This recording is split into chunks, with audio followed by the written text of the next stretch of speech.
Last paper में discounted rate पे ही आपने स्टॉक में उसे देखना है कि कितने का हमने जो वो अपने पास सेव रखा और डिस्काउंट पे उसकी परचेज प्राइस रखनी चाहिए। और ऑर्डरिंग कॉस्ट पे अगर कोई डिस्काउंट वगैरह मिलता है तो बहुत रेट बेसिस में अगर पर ऑर्डर के हिसाब से वो जैसे 2% डिस्काउंट आया था तो उसमें एडजस्टमेंट हुई थी, अदरवाइज जो होल्डिंग है और जो परचेज है इन दोनों में उसका इफेक्ट आएगा। कौन सा क्वेश्चन? इसमें डिस्काउंट है आपका 5% उन्होंने एक क्वांटिटी के लिए आपको डिस्काउंट है और इसमें वेयर हाउसिंग कॉस्ट लेकिन उन्होंने वेयर हाउसिंग कॉस्ट का प्राइस नहीं परचेज का डिस्काउंट वेयर हाउसिंग स्टोरेज की where housing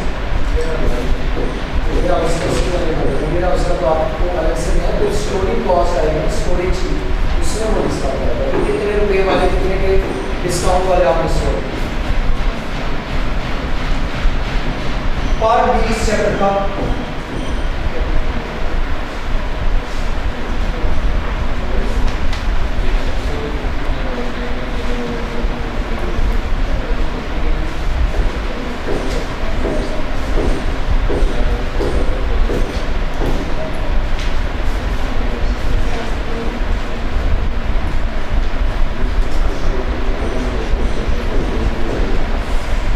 decision regarding inventory level.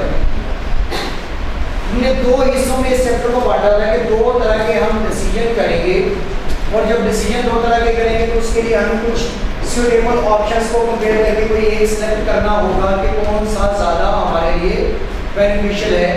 उसमें पार्ट ए हमने देखा था कि decision regarding quantity, reorder quantity या क्वांटिटी लेवल, और दूसरा था इन्वेंट्री लेवल।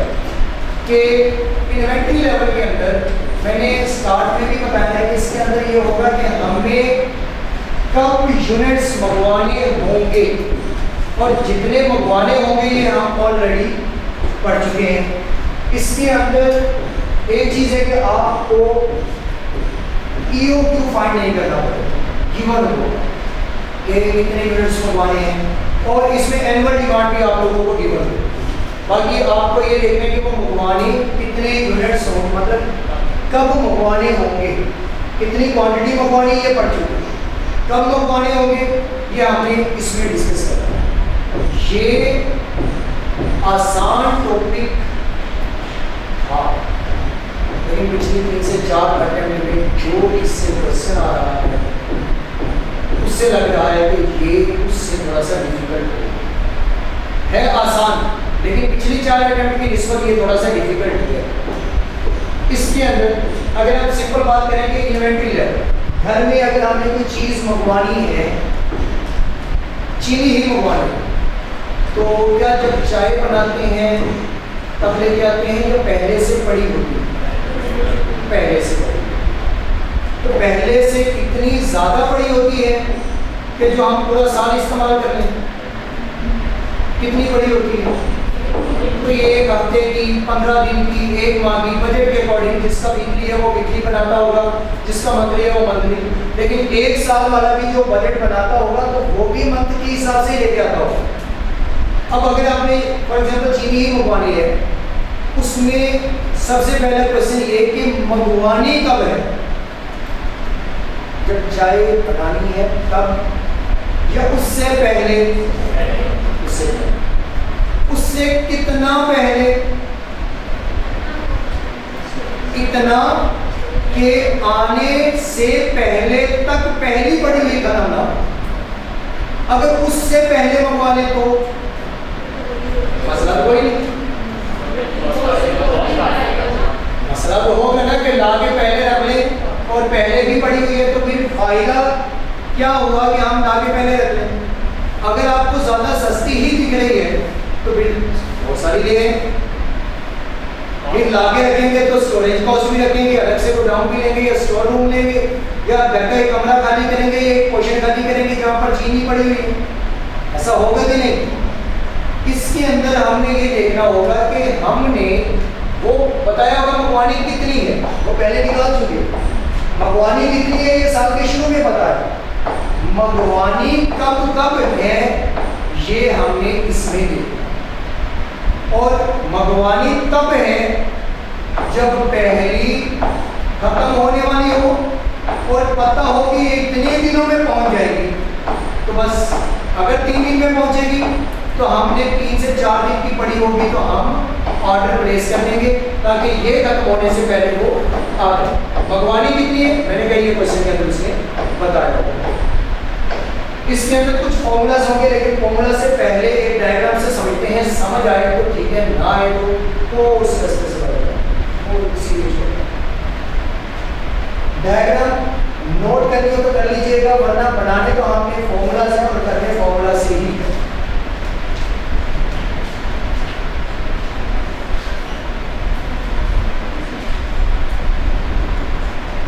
टाइम और यहाँ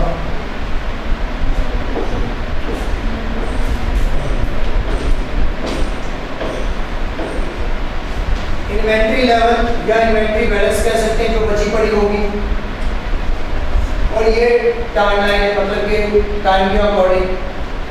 अब ये भी तो सोचा होगा कि मंगवानी कब है, जैसे भी मैंने बात की कि मंगवानी कब है। अब फॉर एग्जांपल हम एक एग्जांपल के तौर पर रख लेते हैं कि जब 800 यूनिट्स या 800 केजी रह चुके होंगे तब हमने उसे दोबारा ऑर्डर किया। तो यहाँ एक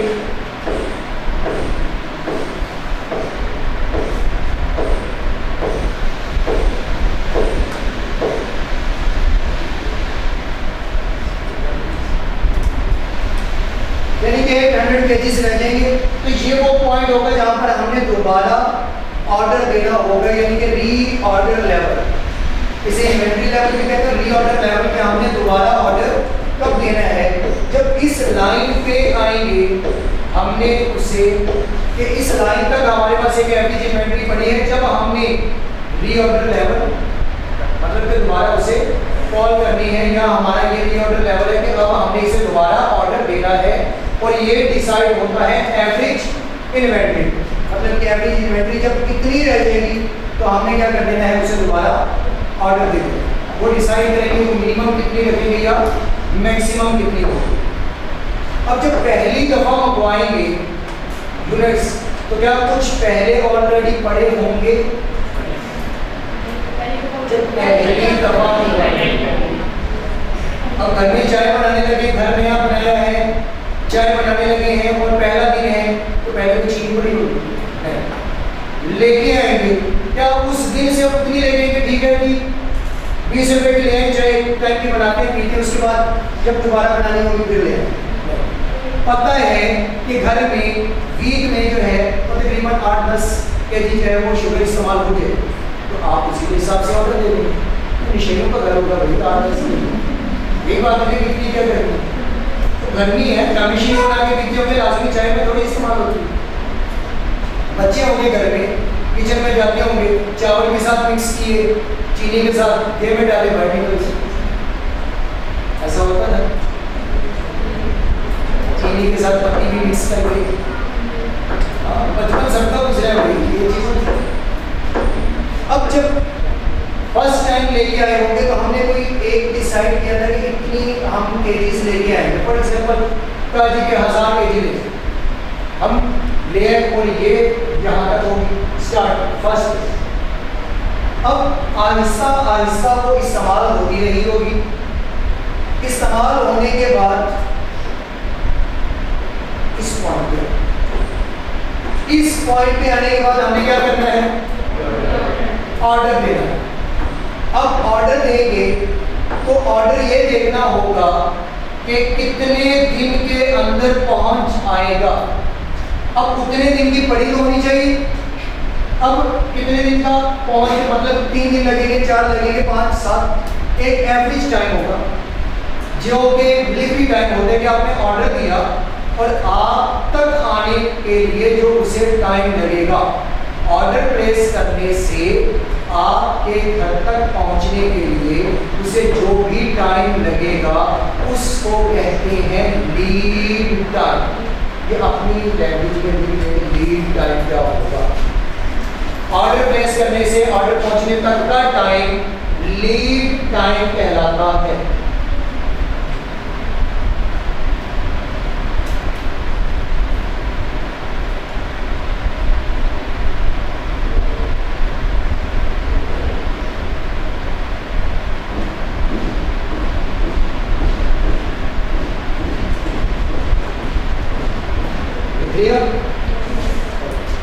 अब ऑर्डर प्लेस कर दिया लेकिन अभी पहुंचा नहीं, लेकिन 2 3 4 दिन तो लगने ही, लेकिन उस दौरान हम जो खरीदी हुई होगी वही इस्तेमाल करते रहे। फिर ऑर्डर आया और जिस दिन ऑर्डर आया वो उतना ही हमने दोबारा प्लेस करना है, क्योंकि हमें एक तो मैंने कहा कि रीऑर्डर क्वांटिटी का पता है कि दोबारा कितनी क्वांटिटी मंगवानी है और पूरे साल में कितनी मंगवानी वो भी पता है, लेकिन मंगवानी कब कब है ये हमें डिसाइड करना होगा। अब यहाँ पर पहुंचे तो दोबारा वो क्वांटिटी का ये अंदाजा रखिएगा कि उतनी जितनी पहले मंगवाई। अब वो दोबारा आए, हमने इस सवाल करते रहे। अब यहाँ पर आए तो दोबारा ऑर्डर प्लेस करेंगे। अब ऑर्डर प्लेस करेंगे तो अब की बात उसने टाइम ज़्यादा लिया, मतलब लीड टाइम पहले से ज़्यादा हो गया। पहले अगर 2 दिन में आती थी तो किसी वजह से वो 2 दिन में नहीं 4 दिन में पहुंची, तो हम उससे ज़्यादा इस्तेमाल कर चुके। तो यहाँ तक पहुंचे तो ऑर्डर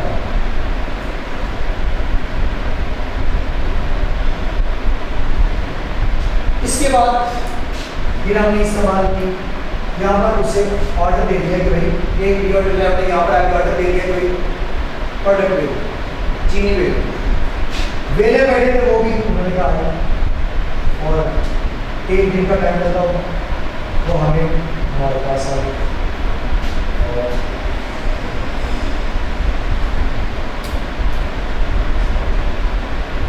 और फिर इस्तेमाल करते रहे होंगे तो ये ऐसे ही चलता रहेगा। अब यहाँ पे कहीं पर का ऊपर कहीं पे नीचे, इसी की मदद से हमने फॉर्मूलाज बनाने फॉर्मूला से डायग्राम समझ आए, क्योंकि इसी से हम फॉर्मूला बना लेंगे। समझ आ गए तो ठीक है, ना ये तो कर तो रेस ही देंगे, क्योंकि करने तो फॉर्मूलाज ही है, हमने फॉर्मूलाज के अकॉर्डिंग से लेके चलना। सबसे पहले तो रीऑर्डर लेवल। ये रीऑर्डर लेवल होता क्या है? तो रीऑर्डर लेवल हमारे पास एक इन्वेंटरी है जो हमें स्टॉक आउट से अवॉइड करने के लिए ये डिसाइड करना पड़ता है कि हमारा स्टॉक आउट ना हो तो हम कितने कब यूनिट्स को ऑर्डर करें कि वो हमारे पास आ जाए। तो इसे लिखते हैं it is the inventory level reaching at which new order should be placed. क्या हमने नया ऑर्डर कब प्लेस करना होगा in order to avoid stock out, stock out से बच जाए।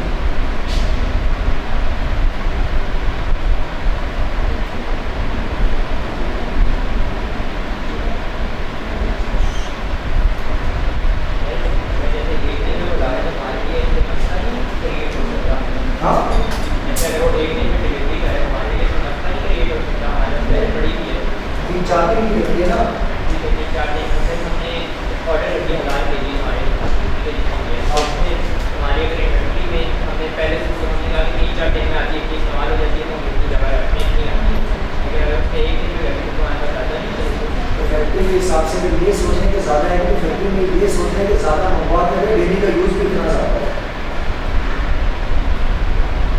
अगर आप ये कह रहे हैं कि फैक्ट्री है वो बड़े लेवल पे काम कर रहा है, वो 1000 kg नहीं, वो हो सकता है कि वो 1 लाख kg मंगवा ले।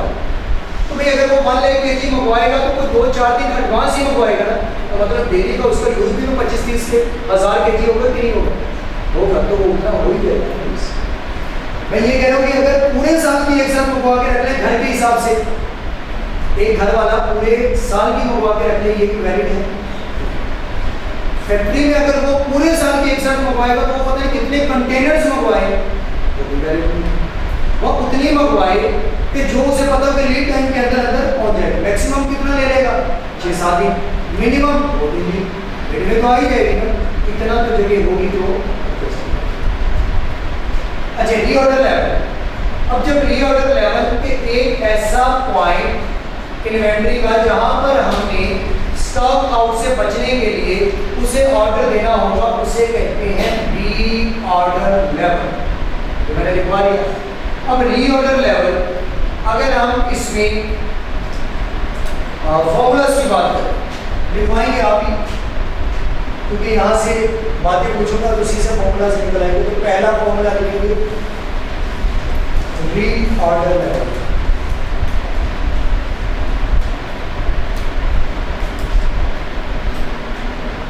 लास्ट में तो नजर ना आए तो बता दीजिएगा, मैं अपनी तरफ से कोशिश कर रहा हूँ बड़ा करूँ।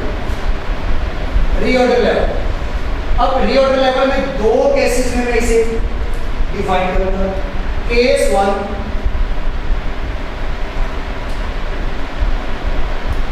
जिसके अंदर डिमांड एंड लीड टाइम